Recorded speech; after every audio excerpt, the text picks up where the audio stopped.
आनंद करंदीकर यांच्या विचारांची परंपरा जिवंत राहील. श्रद्धांजली सभेत डॉक्टर नीलम गोऱ्हे यांचे भावनिक मनोगत. डॉक्टर आनंद करंदीकर यांच्या स्मृतिप्रीत्यर्थ आयोजित श्रद्धांजली सभा नोव्हेंबर 23 रोजी विद्यार्थी सहाय्यक समिती हॉल F.C.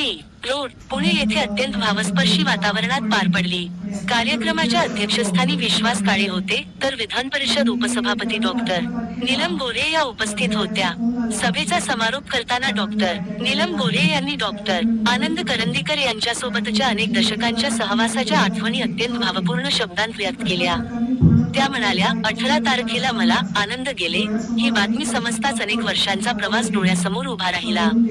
त्यांच्या नेत्रदान देहदानाचे संकल्प प्रत्यक्षात कसे उतरवावेत याच विचाराने मन भरून आले. अनुभव सांगितले. मुक्ता, सत्यजित, अमृता या मुलांनी जसं त्यांच्या नजरेतून लहानपणी दिसलेला बाबा मामा हे पाहिलं, ते सांगितलं.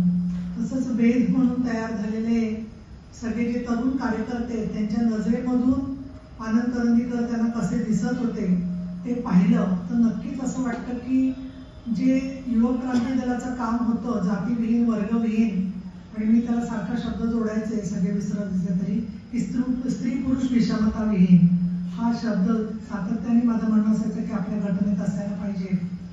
तर ते तो समाज तयार करण्याच्या दृष्टीने अनेक जी माध्यमं आहेत ती माध्यमं व्यक्त करण्यासाठी, त्यात कृती करण्यासाठी आनंद करंदीकर सातत्याने कार्यरत होते.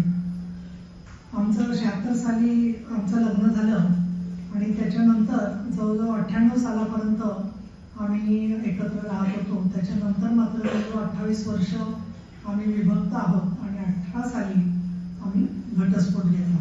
आणि या संपूर्ण कालावधीमध्ये अनेक जणांना कल्पना होती की आनंद मुक्ताचे बाबा आहेत आणि आनंद आमच्या घरी यायचा, वेगवेगळ्या कार्यक्रमांना किंवा काही प्रसंगांच्या मध्ये फोनवरती बोलणं व्हायचं. मुक्ताच्या शिक्षणाच्या मध्ये त्यांचं बोलणं होत होतं. सत्यजितनी त्याचे अनुभव सांगितले आणि संपूर्ण करंदी